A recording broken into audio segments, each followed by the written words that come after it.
আসসালামু আলাইকুম। Pulse vista নিউজে আপনাদের স্বাগতম। মধ্যপ্রাচ্যের চলমান উত্তেজনার মধ্যে নতুন করে কঠোর অবস্থান নিয়েছে ইরানের ইসলামী revolutionary guard corps IRGC. IRGC লেবাননের উপর ইসরায়েলি হামলা অবিলম্বে বন্ধ করার আহ্বান জানিয়ে বলেছে, ইসরায়েলকে অবশ্যই লেবাননের দখলকৃত ভূখণ্ড থেকে সরে যেতে হবে এবং দেশটির ভূখণ্ডগত অখণ্ডতাকে স্বীকৃতি দিতে হবে। তেহরানে প্রকাশিত এক বিবৃতিতে আইআরজিসি জানায়, আঞ্চলিক সংঘাতের সময় যুদ্ধবিরতি মেনে নেওয়ার ক্ষেত্রে ইরানের অন্যতম প্রধান শর্ত ছিল লেবানন সহ সকল রণাঙ্গনে যুদ্ধবিরতি নিশ্চিত করা।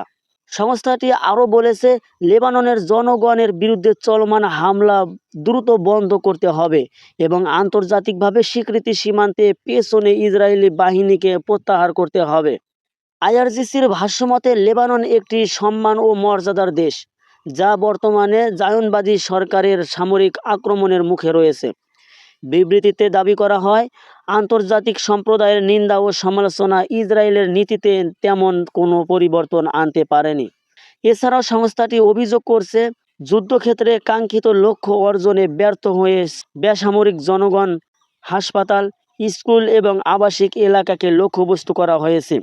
আইআরজিসি আরও জোর দিয়ে বলেছেন, মধ্যপ্রাচ্যের জনগণ লেবাননের পাশে রয়েছে এবং দেশটির সার্বভৌমত্ব ও নিরাপত্তা প্রতি সমর্থন অব্যাহত থাকবে।